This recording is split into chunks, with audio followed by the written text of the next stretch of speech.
Jessie Bates and Justin Simmons didn't quite live up to the hype of becoming the NFL's best safety duo in 2024, but maybe the Falcons can achieve that in 2025 with a different combo.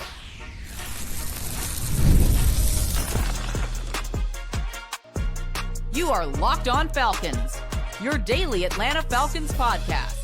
Part of the Locked On Podcast Network, your team every day. Welcome back, everyone, to another illustrious episode of the Locked On Falcons podcast, your daily Atlanta Falcons podcast, part of Locked On Sports Atlanta, your team every day. And today's episode is brought to you by FanDuel. New customers can bet $5, and if you win, you'll score $200 in bonus bets. Download the app or head to FanDuel.com to get started. So if you don't know me, I'm your humble host, Aaron Freeman, aka the iron that sharpens the iron, aka Sirius Black, aka Mr. aka, and I've been covering the Atlanta Falcons for a very long time, almost 2 decades, formerly at falcfans.com, RIP, still going strong on this illustrious podcast. And I thank each and every one of you that go strong with me as everydayers. That means you make this podcast your first listen each and every day. And all you have to do to become an everydayer is subscribe or follow for free on YouTube or wherever you listen to podcasts. So we are continuing or really wrapping up our positional reviews, talking about the safety position, talk about my gripes with Raheem Morris's defensive scheme that's going to help inform us on what the Falcons ideally want in a safety. We'll talk about why the stats don't necessarily, or are lying when it comes to Richie Grant's performance in 2024. If DeMarcco Hellams is poised to become the team's next starter next to Jessie Bates in 2025. But first, we got to talk about the two guys that did start in 2024, and that is, of course, Jessie Bates and Justin Simmons. And there were a lot of expectations going back to August when the Falcons added Justin Simmons that they would instantly be the NFL's best safety duo in the NFL. And, you know, for a lot of reasons, because of Jessie Bates being one of the best safeties in the NFL, Justin Simmons being one of the best safeties in the NFL, simple math, right? Oh, add these two on the same team, they'll be the best. Didn't quite live up to those expectations, but I think both of those guys in the end did wind up playing well. So they probably were somewhere near the top of the league. I don't know if they were just number one in that regard, where we can say definitively, yeah, both of these guys balled out this year. Now, I think when it comes to Jessie Bates, you know, I think Jessie Bates did play well. I think he had a solid year, deserving of the Pro Bowl. I don't think his Pro Bowl snub was egregious or anything like that. But you know, we here on the Locked On Falcons podcast do not believe in monogamy, all due to Jessie Bates. And if you're new to the Locked On Falcons podcast, you're like, what show is this about? And I'll explain in a moment. But, you know, Jessie Bates continued his cheating ways. That cheating, for the most part, the Falcons benefited from. But it kind of hurt them in that Week 17 game against Washington. The other thing that stood out about Jessie Bates' season is, based off my charting, he gave up the second most touchdowns of anybody on defense this year, 6 behind D. Alford's 7. And all 6 of those touchdowns came in the red zone. I think 5 out of those 6 came on third or fourth downs in the red zone. So Jessie Bates is a good coverage guy, but certainly did not lock down wide receivers and tight ends in those sorts of situations. But outside of that, I have really no complaints about Jessie Bates' play. And going back to the cheating comment, it's been a long-running gag on this podcast since the 2023 season when the Falcons brought in Jessie Bates, which is like he likes to cheat, meaning that, you know, whatever the coverage assignment that he is tasked with doing, he might go off the reservation. You might find him butt naked in the woods, out of town, cheating. His whereabouts are unknown, and it paid off in a major way for the Falcons in 2023, where a lot of his interceptions that year were a result of his cheating. Not so much this year in that regard. And so hopefully, you know, we here on Locked On Falcons, we are pro non-monogamy. And so hopefully we will continue to watch Jessie Bates cheat and have more success in terms of turning in those cheating plays into turnovers in the future. But let's talk about Justin Simmons. And initially, I was planning on going into this episode being a lot more critical of Justin Simmons' play. But then I looked over my sort of charting of the defense, and he came out in coverage a lot better than I thought he would, based off of how I felt about his play, that he was one of 3 Falcons this past season that at least was targeted 10 or more times, that gave up a success rate allowed in coverage when targeted of under 50%, and we're treating success rate in coverage of anything under 50% is good, anything above 50% is not as good, and anything above 60% is terrible. But it was Troy Anderson at 39%, Justin Simmons and AJ Terrell were both at 49%. And I think part of my initial impression leaning more negative on Justin Simmons was, I fell into that trap that I often chastise fans for of focusing too much on the moments, right? The negative moments. And there were a couple there, especially in the latter half of the season, starting with that sort of DK Metcalf touchdown that we talked about yesterday, that AJ Terrell gave up and right before halftime, but that was really Justin Simmons kind of leaving him out to dry and being out of position on that particular play. There was some explosive plays that he gave up in that Denver game, in that second Saints game. He had a very rough Minnesota Vikings game that week. I saw, some chatter, some discourse online following that Vikings game being critical of Jessie Bates. And I watched the film and I'm like, I don't really have any issues with Jessie Bates, but I got a lot of issues with what Justin Simmons was putting on tape that week. Some poor tackling down the stretch as well over that last month of the season as well. And so, I think I came to the conclusion, there's a lot of bad moments for Justin Simmons. But overall, when you look at it in the entirety of the season, like, I think he was solid, right? I probably grade him at like a 6.5 out of 10. I don't know if I can go to a 7 because of those negative moments that were just still a little too prominent in my mind, but certainly an above average season for Justin Simmons in that regard. And we'll see if the Falcons bring him back. I don't expect it. He'll be a free agent next month. I don't think it will be a priority for the Falcons to bring him back, just mostly not because of poor play or anything like that, but mostly because of age. He's 31. He'll be 32 in November. You're really looking at a 1-year deal, really at best for that.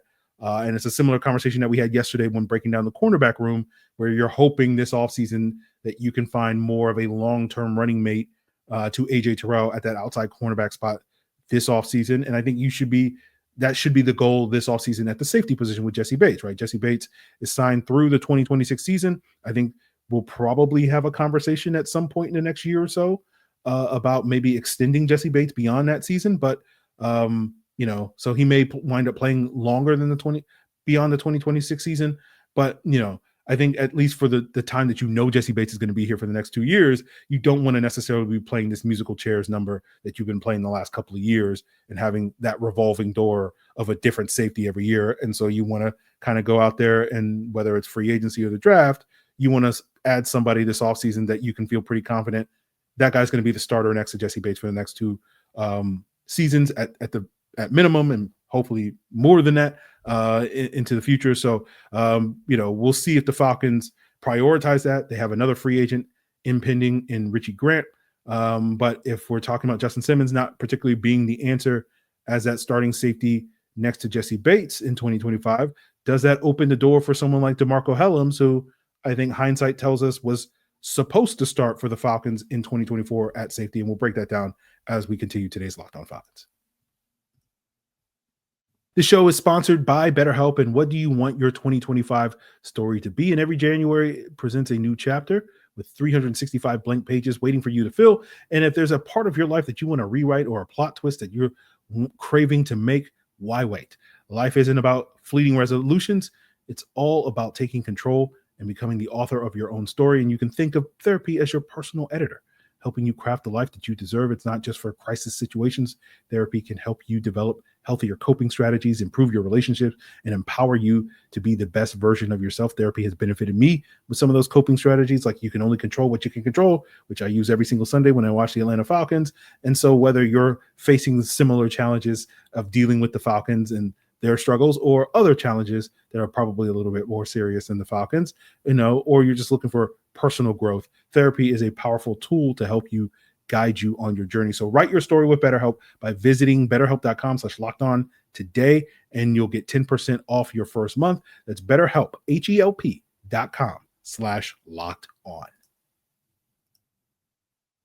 So before we get to DeMarcco Hellams, let's talk a little bit about Richie Grant. Because funnily enough, my charting indicated that Richie Grant was arguably the team's best cover guy this year. He had a success rate allowed of just 22% on 9 targets. Only Arnold Livichetti, with a success rate allowed of 17% on 6 targets, was better based off my charting. But I don't think the film accurately reflects what the stat sheets are basically telling me in that regard, because we saw Richie Grant get extended reps in only really 2 games this year, week 8 against the Bucs, week 11 against the Broncos. And like going through my notes and whatnot, like a couple of those unsuccessful targets were like screen passes in that game, check down here, a throwaway here against the Giants. There was that AJ Terrell interception in that week 8 game against Tampa Bay where Richie kind of got cooked by Jalen McMillan on a wheel route, and then Baker basically didn't make a great throw, and AJ baited him and picked it off and whatnot. And it's not to say that Richie didn't have any solid college, any solid or positive coverage reps, but overall, like I don't think once you go through it, like you feel like the stats are lying a little bit. And I think ultimately when we look back at Richie Grant's 2024 season, rather than sort of the redemptive year that some of us were hoping for, it came to fruition that this coaching staff showed that they didn't really trust Richie Grant, right? They basically didn't play him outside of those 2 games. And unlike, say, in 2021 under Dean Pease, when he was a former defensive coordinator for the Falcons, not playing Richie Grant, the excuse then was he's a rookie.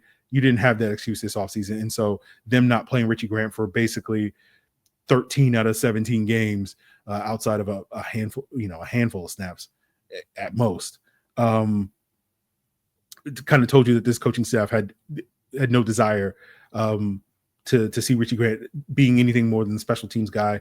And so as a free agent, I don't expect Richie Grant to be resigned. He's okay on special teams. That's basically what his role was with this new regime, unlike the previous one where he was expected to be a starter. And so if Richie Grant is not an option to start, then that potentially opens up the door for DeMarcco Hellams to be the starter next to Jessie Bates this upcoming season. If we're also assuming that, Justin Simmons walks, which I am currently assuming.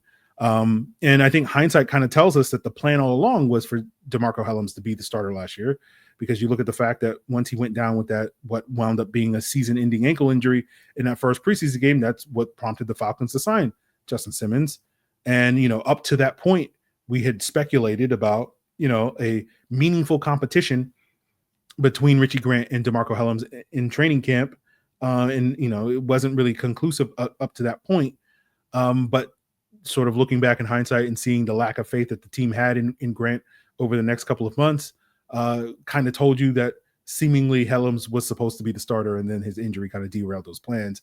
And I know it was a controversial take that I had back in August, and I'm very curious for all the people out there, because I tend to be a little petty, that were saying I was wrong with this, but like to me, the Falcons, basically I suggested in August that the Falcons signing Simmons and Judon were because of the injuries to DeMarcco Hellams and Braylon Trice, while a lot of Falcon fans disagreed with that notion and said, like, no, that was the plan all along. And I'm just curious, do those people still believe that?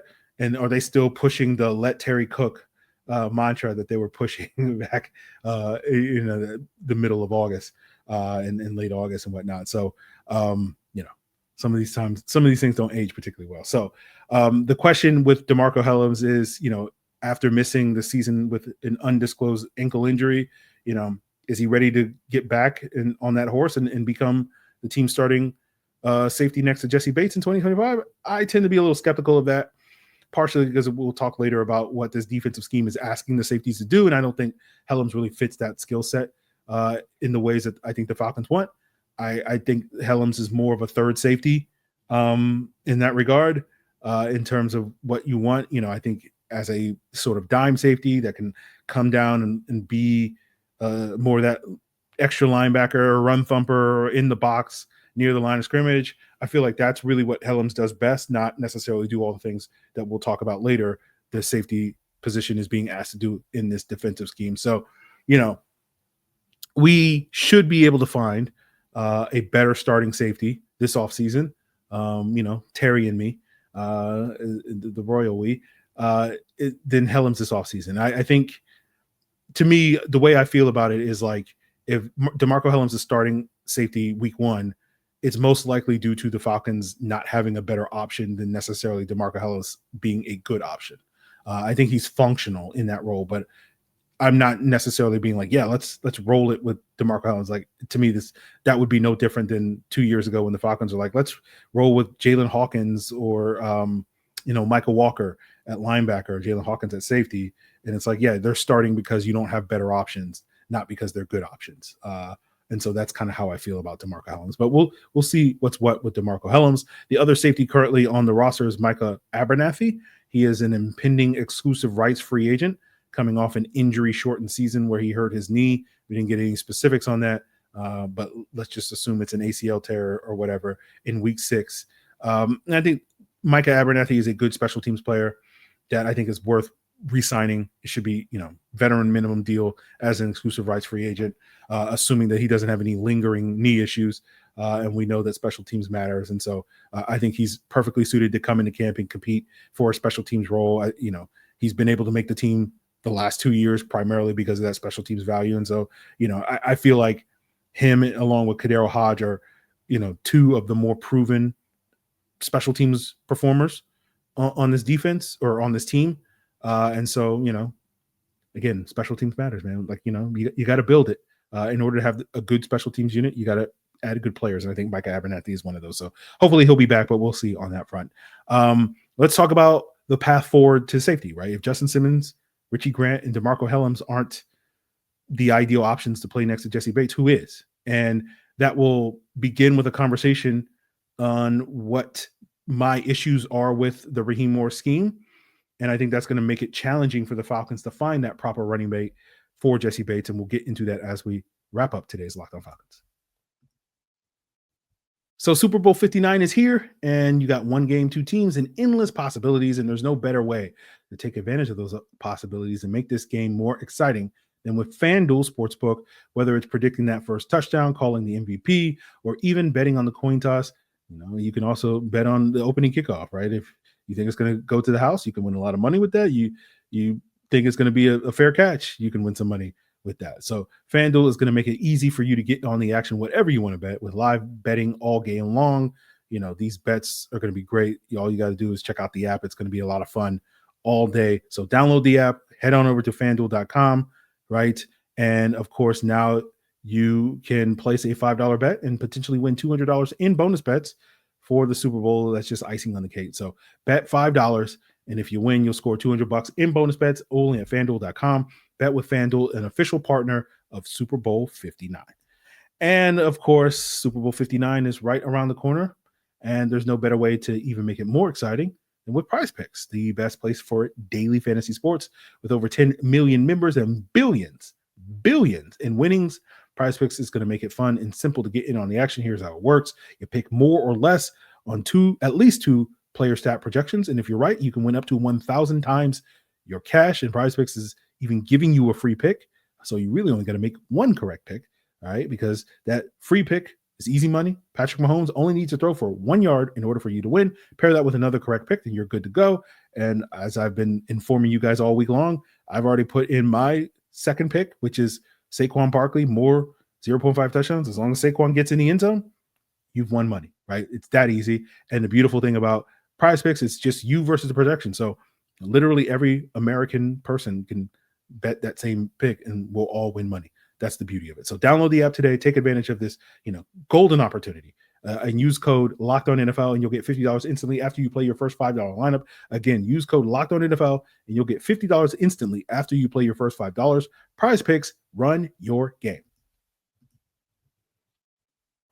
So I remember while I was, just hanging out in a hotel in Mobile, and I was thinking about what were my main issues with the Falcons defensive scheme, in a post Jimmy Lake, world, right?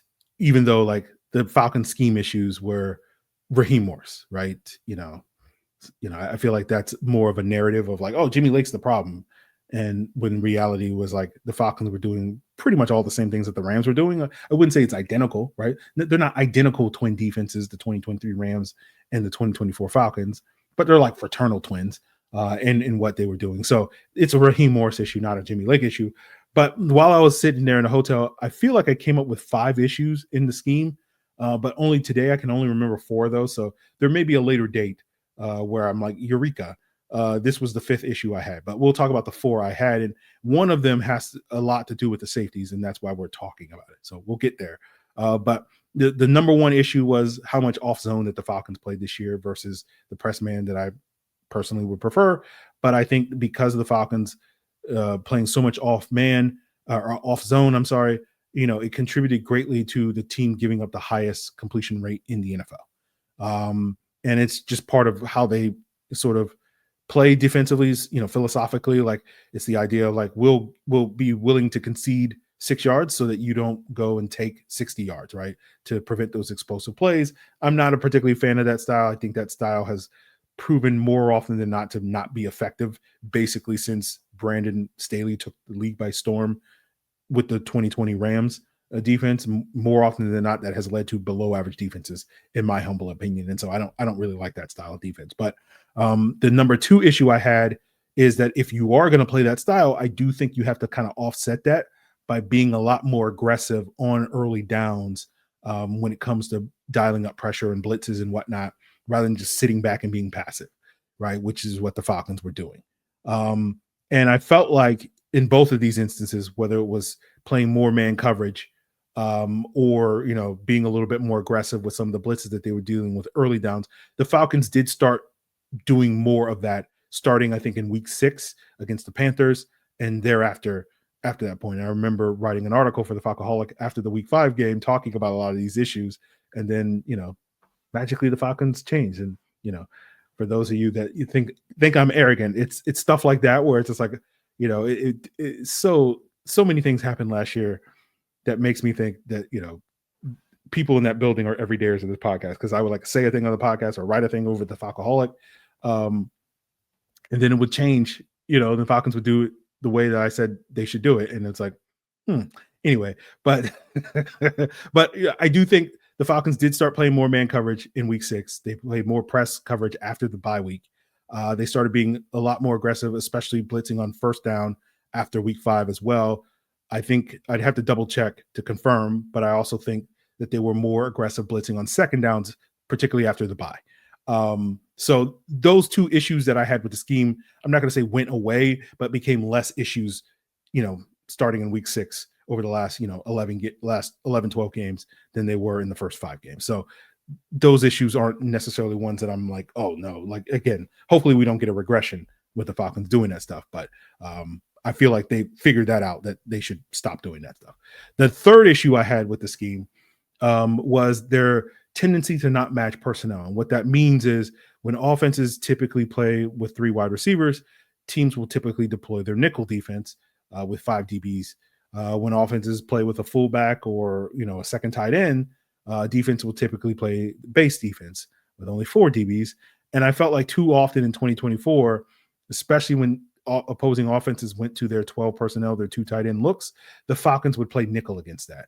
And it made it a lot tougher for the Falcons to stop the run this past year. They already were not a good run defense, and I felt like this only exacerbated that issue. And one of the drawbacks of playing nickel is that you typically only get 6 guys in the box to defend the run. And when teams are in that 12 personnel, they have 7 blockers, 5 offensive linemen, 2 tight ends, and then you have an 8th guy being the ball carrier, typically the running back. And if you have the QB run game, now it's 9. But basically, 6 guys can't really effectively account for 8 guys that they have to account for against the run. And that's why it was so easy for teams to just, pop off 6 yards here, 10 yards here, running the football against the Falcons in their nickel front. And again, the Falcons' refusal to match personnel, I'm not going to say would have magically solved that problem, and the Falcons would have had a great run defense, but I think they would have been a much better run defense. And I did think they did get a little bit better at this as the season wore on, but it kind of reared its ugly head again in week 17 against Washington, especially because Washington was able to add the QB to the run game. And so it became, 6 or 7 against 9 with Jaden Daniels and whatnot. And so, the Falcons, to me, we're not doing a great job dealing with that. Now, the fourth issue, until I remember the fifth, is where the safety comes into the conversation, right? Which is that the Falcons, my other issue with the scheme was that the Falcons asked their safeties to cover slot guys from depth way too much, right? And it stems from the scheme's desire to present 2 high safeties pre-snap, and then would often rotate that into a cover 3, which is a 1 high defense post snap, which that choice to do that is fine. But I felt like as the season wore on, there were more instances to me that I noticed, and maybe it wasn't as prevalent as I perceived it to be. Again, going back to the focusing on the moments a little bit too much, but it did feel like offenses kind of started to figure that out and started to exploit that with the Falcons. Right? I remember in that Denver game on the opening drive, that first third down of the game on 3rd and 9, the Falcons had Justin Simmons covering Cortland Sutton on a key third down on that from depth, and they ran a rub route because Simmons was like 12 yards off the ball, and again going back to the previous point of too much off coverage and whatnot. So that was one instance where they exploited that, and Denver went down the field and scored, and that was pretty much all she wrote for that game. The Giants game was also notable, where that one scoring drive that the Giants had in, I think, the first half, that began in the first quarter, I think finished in the second quarter. They seem to use the Falcons' tendencies against them, because typically the Falcons, like a lot of defenses in the NFL, when teams present a 3-by-1 set, which is 3 receivers on one side, 1 receiver on the other side, the Falcons like to play quarter, half, or we'll say cover 6 just for simplicity and convenience against that formation. And then those offenses would motion one of that third receiver to the other side. So it would be a 2-by-2 set, and that would force that safety that had responsibility for the deep quarter to have to cover that slot receiver, but he would have to do it from depth, and being lined up 10 to 15 yards off the ball, off the snap, it just left a lot of cushion. And I thought the Giants exploited that pretty effectively on that one drive that they had. And, I think it's owed to the Falcons being kind of married to, we have to present this way pre-snap as much as possible. And it puts the safeties sometimes in disadvantageous situations, like the aforementioned situations that I talked about. And I feel like good offenses in 2025 are probably going to pick up on that and probably better exploit that than some of the offenses did in 2024. But that issue gets to the heart of my concerns with who is the ideal safety to play next to Jessie Bates. And we'll see if this scheme dramatically changes now with Jeff Ulbrich in the building. I'm not going to hold my breath, because again, it's the Raheem Morris scheme. But basically the ideal safety in this scheme is a guy that is good enough to cover those slot receivers and tight ends, sometimes from depth, both in man and zone coverage, that's also comfortable playing deep center field, because when they're, doing that post-snap disguise, sometimes, 2 high safeties, one of them rotates to the deep half or the deep middle, right? And you don't necessarily, in order to make that disguise worthwhile, you don't want to necessarily have it always be one guy playing deep. Now, more often in 2024, it felt like that was Justin Simmons playing the deep role, but several times it was also Jessie Bates. And so you want to have that mix and match. And so having a safety that has that, deep skills, especially, that would then allow, our resident cheater in Jessie Bates to be a little bit more aggressive, because he's playing closer to the line of scrimmage and jump some of those crossing routes that we saw him do so effectively, playing that middle hook in the cover 3 makes a ton of sense. And so you also need a guy that you can trust in run support. And again, because they're playing so much from depth, that guy has to come downhill and fit the run. You need a guy that can be a reliable tackler. That was something that Simmons was not consistently last year. And so hopefully you can get someone who's better at that and upgrade that particular position. And so when I'm talking about, you need a safety that can cover slot receivers and tight ends capably, you need a safety that can play center field well. And you also need a safety that can be a force and run support. You're probably sitting here going, Aaron, you're just describing basically the perfect safety. And it's like, yeah, that's kind of the challenge that the scheme kind of forces. Do you need to have really high level safeties? And I don't think that DeMarcco Hellams, I don't think that's Richie Grant. I think Justin Simmons was close to that, but I don't expect, Justin Simmons to be able to do that better than he did in 2024. And while it was good enough in 2024, I think you can do better and hopefully do so with a younger guy. And so, we'll see if a guy that fits that description exists in free agency, but if he does, it's probably not going to be cheap. We'll see if a guy like that exists in the draft, right? And I'm sure maybe a couple of you guys that are UGA fans are like, I know a guy that checks some of those boxes, like Malachi Starks. And I know over the next week, I'm going to do a breakdown for the Locked On Falcons Insiders, looking at some of the top DBs, including Malachi Starks of Georgia and Nick Eman-Wari of South Carolina. And I know Eman-Wari is kind of considered to be more of a box safety, but I'll be the judge of that. But those are sort of the two consensus top safeties in this draft. A lot of current mock drafts and projections seem to expect both of those guys to be top 40-ish picks. So potentially, are they in the mix for the Falcons in round one, either at 15 or trading back in round one? We'll see. But, I do think it's going to be a challenge for the Falcons. And, last little tidbit is I know there is a vocal minority of Falcons that, have been chomping at the bit for the Falcons to use a number one pick on a corner these last couple of years. They've been pushing this since 2022 when it was, there was a chance for them to get Sauce Gardner or Derek Stingley in that draft. But I would actually legitimately make an argument, just again, based off of the positions, not the players, right? Ultimately, it boils down to the players. Like if a player doesn't fit the description, then it doesn't matter that he plays the position. But in terms of, I think because of the degree of difficulty that we're asking the safety to do, I would argue that it probably makes more sense for the Falcons if they're going to use a first round pick on a non-pass rusher or a non-front seven player, if you want to throw linebackers into the mix. I think you can make an argument, I would at least make an argument that safety is probably the position that you should go in, assuming that you have a guy that fits the description, because basically what I'm saying is the type of safety that you need in order to enhance the scheme is the type of safety that typically goes in round one.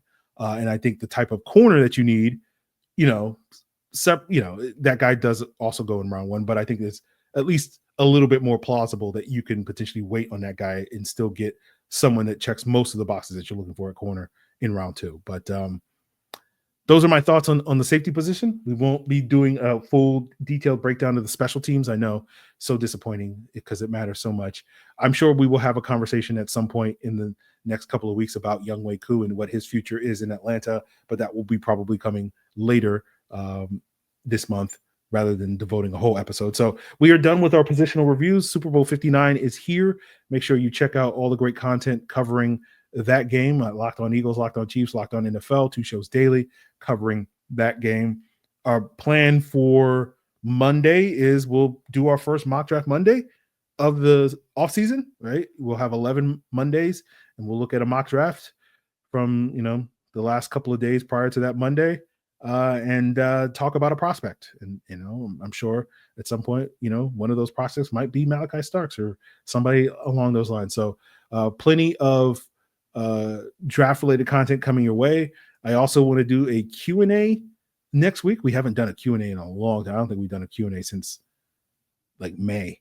So I do want to get your guys' feedback on some of the topics that you want to have discussed. And so if you want to submit your questions for that future Q&A, you can do so. Locked On Falcons Insiders get priority. That's another reason to sign up at the link in the description below at subtext.com. Join subtext.com/LockedOnFalcons. A 14-day free trial, $4.99 a month after that. So sign up today. You'll get that DB breakdown. You'll probably get another breakdown on pass rushers before the combine, as well as get priority on any Q&A questions you want to ask. You also can hit me up in the Discord, Locked On Falcons Discord. There's a link in the description below for that as well. You're number 2 on the list in terms of priority. And then, of course, you can always email me at lockedonfalcons@mail.com to submit your questions as well. So those are the 3 main paths in which you can submit questions for future Q&A mailbag episodes. So make sure you check us out, guys. Continue to make Locked On Falcons your first listen. It's all part of Locked On Podcast Network, your team every day.